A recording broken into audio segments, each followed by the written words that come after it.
हरिश्चंद्र जी महाराज की सत्यता, दानशीलता, चराचर जगत की सेवा भावना और भगवद स्मृति, इसकी कसौटी के लिए महामहिम ब्रह्म ऋषि विश्वामित्र जी आए। उनका एक बहुत सुंदर वन था, एक विशाल वाराह उसको विध्वंस कर रहा था। मायाकृत वाराह को विश्वामित्र जी ने प्रकट किया। जितने सैनिक थे उसके भयवश भाग पड़े। ऐसा विशाल वाराह, कोई अस्त्र शस्त्र उसके काम नहीं कर रहा था। जाके सूचना दी तो चक्रवर्ती सम्राट थे, बलशाली भी थे, और का चिंता की बात नहीं। घोड़े पर सवार हुए वहां पहुंचे। जब वहां पहुंचे तो कोई वाराह नहीं, भगवान के महान महिम स्वरूप को जानने वाले विश्वामित्र जी, जिनके चरण भगवान दावे हैं, चरण चापे हैं विश्वामित्र जी के। विश्वामित्र जी खड़े थे, प्रणाम किया साष्टांग। अहो भाग्य, आज तो भगवान हमारे ऊपर बहुत प्रसन्न हुए। आप जैसे महामहिम ब्रह्म ऋषि के दर्शन हो गए। प्रभु आज्ञा करो, आपकी क्या सेवा करें। घुटनों के बल बैठे हुए, हाथ जोड़े हुए विश्वामित्र जी से कहे,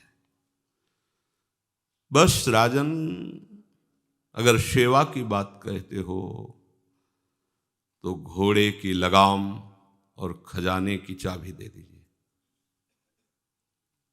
वो हंस पड़े, महाराज केवल 2 चीजें? हाँ, तुम दो तो दिया। फिर 20 भार स्वर्ण दक्षिणा में दीजिए। 20 भार? जितना चाहे। मिथ्यावादी, तेरा क्या रह गया? खजाने की चाबी मतलब मेरा पूरा खजाना। घोड़े की लगाम अर्थात जहां तक चक्रवर्ती सम्राट पद में तूने यात्रा की, मेरा सम्राट पद वही जो चारों तरफ विजय प्राप्त की। बात सत्य? हाँ, तो 20 भार स्वर्ण दक्षिणा में। महाराज, मेरी तो बुद्धि चकरा गई, सब कुछ आपका है, ये तो पक्का। अब ये 20 भार स्वर्ण, हमें उपाय बता दीजिए। तो इस राज्य से निकलो, तुम्हारे राज्य की सीमा के बाहर है काशी। काशी किसी राजा के शासन में नहीं, भगवान विश्वनाथ जी की नगरी है। जाओ वहां, छोड़ो ये राज्य और बिको, और तीनों के बिकने पर जो स्वर्ण राशि प्राप्त वो दे दो, हम संतुष्ट हो जाएंगे दक्षिणा में। देखो कसौटी। हाँ, सत्य को अपना जीवन बनाने वाले, सब कुछ भगवान का है, हम उनके दास हैं ऐसा मानने वाले, भगवान के भक्तों में श्रद्धा रखने वाले, उनके लिए कोई भी कष्ट, कोई कष्ट नहीं होता। सत्य संध के लिए प्राण चले जाएं, सर्वस्व नष्ट हो जाए, पर वो अपने मार्ग को नहीं छोड़ते। हरिश्चंद्र जी ने विश्वामित्र जी को देने के लिए अपने दक्षिणा के लिए काशी में गए। अब चक्रवर्ती सम्राट को कौन खरीद सकता, जानते तो सभी थे। जहां वो कहते मुझे कोई खरीद ले, पर मुझे 20 भार स्वर्ण चाहिए, मेरी पत्नी, उनकी शैव्या पत्नी। बड़ा मतलब कारुणिक प्रसंग है, जो महलों से बाहर कभी किसी ने देखा नहीं, वो बिकने के लिए अपने पति के साथ। देखो उनका पातिव्रत धर्म, कि आप हारे हो, हम थोड़ी हारे हैं, जाओ तुम्हें जहां जाना हो। और पुत्र रोहित कुंवर, तीनों साथ काशी में बिकने के लिए। कौन खरीदेगा? आज भी हरिश्चंद्र घाट है काशी में, तो वहां डोम स्वरूप में खरीदने वाले आए। कहा कि हमारी पत्नी, पुत्र और हम तीनों के बिकने पर मुझे 20 स्वर्ण भार चाहिए, जो दक्षिणा में देना है। बोले उनको तो नहीं खरीद सकता, मैं आपको खरीद सकता हूं श्मशान की रखवाली के लिए। बिक गए। एक ब्राह्मणी ने उनकी पत्नी को खरीदा, तो बच्चा उन्हीं के साथ रहेगा। उसने दोनों की धनराशि मिलाकर दक्षिणा विश्वामित्र को, विश्वामित्र जी वहां से चले गए। अब वो कैसे कठिन कष्ट को सह रहे हैं। जो चक्रवर्ती सम्राट, उसकी दिनचर्या क्या होगी? एक धर्मात्मा, सत्यवादी। और अब दिनचर्या क्या है इनकी? ड्यूटी, सेवा लगा दी। श्मशान में जो भी शव फूकने आवे उसे कर लेना। और काशी एक ऐसी नगरी है जहां रात दिन शव फूके जाते हैं। जैसे लकड़ी का टाल लगा रहता है, ऐसे काशी में 100 का टाल लगा रहता है, मुर्दों का। 50 चिताएं ऐसे चलती रहती। वहां घाटों पे ही तो रहे, 50 चिताएं। दशाश्वमेध घाट है, मतलब 50 फूक रही तो 100 इधर 100 उधर, ऐसी सब। वो महाश्मशान भगवान शिव के तांडव का। चिता भस्माले पो करल मसनम दिक्पट धरो, जटाधारी कंठे भुजग पतिहारी पशुपति कपाली भूतेशो। महामहिम शिव की वो तांडव स्थली है। उसे हट कर हरिश्चंद्र घाट है। सोचो जरा, ऐसा महामहिम चक्रवर्ती सम्राट की सुविधा में पलने वाला शरीर, श्मशान में 24 घंटे की सेवा। भरण पोषण करने वाला मालिक कौन? डोम, उसकी आज्ञा पर। और उनको खाने को सूखे अन्न को, चना जैसे कोई कसौटी कसी जाती है तो हमारा तन नहीं, हमारा परिवार नहीं, हमारा राज्य नहीं। हे नाथ, मैं आपका हूं, ये सत्य है, तो दिखाओ परीक्षा में कि आपका कुछ नहीं है और आप सत्य का ऐसे पालन करते हैं। जो वहां कर मिलता था उसे जाकर के मालिक को देना और हर समय श्मशान में रखवाली करना।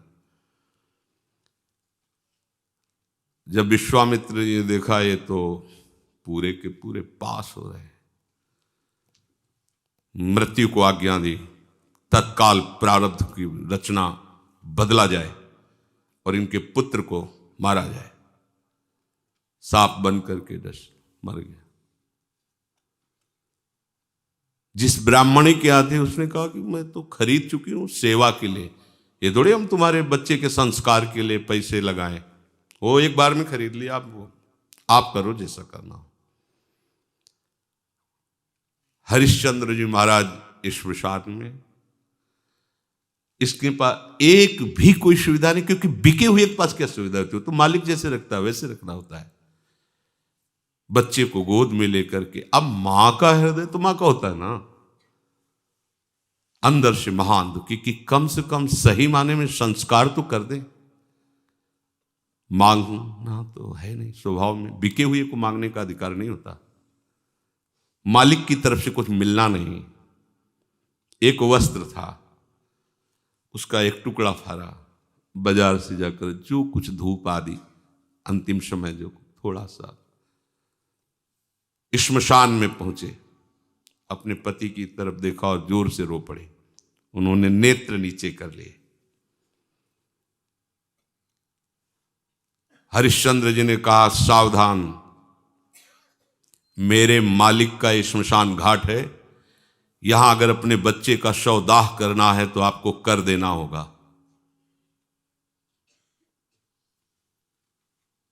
रो पड़ी।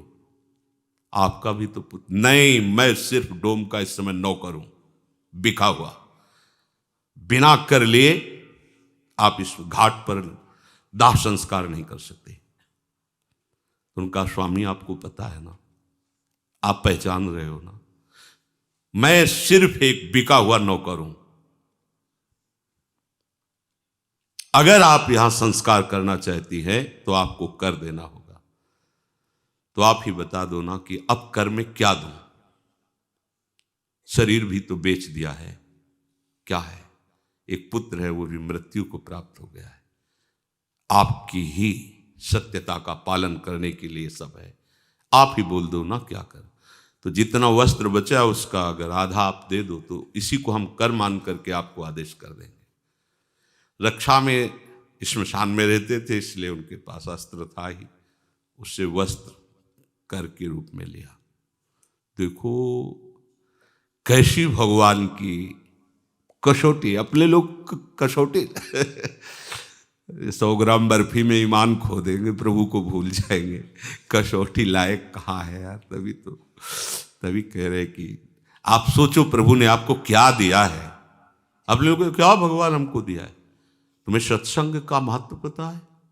तुम्हें धाम का महत्व पता है? तुम्हें नाम का महत्व पता है? तुम्हें उपासना का महत्व पता है? नहीं। फिर भी हमें ऐसी अमूल्य चीज दे दी प्रभु ने, और कोई कसौटी नहीं की। कसौटी लायक नहीं तो कसौटी क्या करे? कसौटी तो इन महापुरुषों की होती है। प्रभु सर्वत्र हैं, मैं धोखा नहीं कर सकता, आपको कर देना ही होगा। फूट फूट करके रो रहे हैं, लेकिन जो सत्य प्रतीक भगवान का भक्त होता है वो कभी, अरे बड़े लीला बिहारी, बड़े लीला बिहारी, मतलब ये तो अपने लोग कलयुग के भक्त है, पूरी छूट है। हाँ, राधा राधा को रबड़ी रसगुल्ला पाओ, जय हो। और वो ऐसे कृपालु इतने में रीच जाते, ले तो आरा चलवा दिया है, आरा चलवा दिया है। मोरा ध्वज चरित्र पढ़ के देखो, आरा चलवा दिया है। मेरा शरीर मेरा तू, तो चल मैं कहता हूं काट आरे से इसको। एकांत में तुम्हारे व्रत की परीक्षा होगी। देखो कैसा एकांत है, श्मशान घाट है, पत्नी और पुत्र मरा हुआ है, कोई देखने वाला नहीं, वहां डोम हाजिर थोड़ी जो उसने खरीदा था। और वो कह भी सकते थे कि देखो मेरी पत्नी मेरा आदेश बिना कर के लिए। तो एकांत में भी अपनी निष्ठा को गिरने, आप एकांत में अपने प्रभु को एक तरफ रख लो और अपने एकांत को एक तरफ देखो। एकांत में आपकी प्रभु की प्रधानता रहती है, विषय की प्रधानता रहती है। आप खुद देख लीजिए, हरिश्चंद्र जी की आंखों में एक बूंद भी आंसू नहीं है।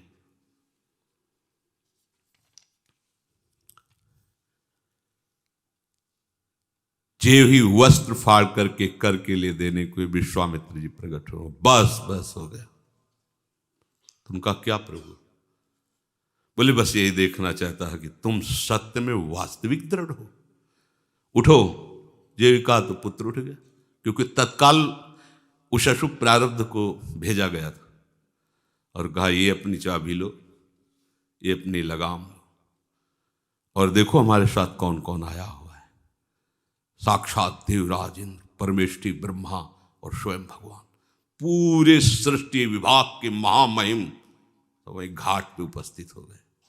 तुम्हारे जैसा धर्म का पालन करने वाला, सत्य का पालन करने वाला कोई बिरला ही होगा। आशीर्वादों की झड़ी लगा दी देवराज इंद्र, भगवान ब्रह्मा, भगवान हरि।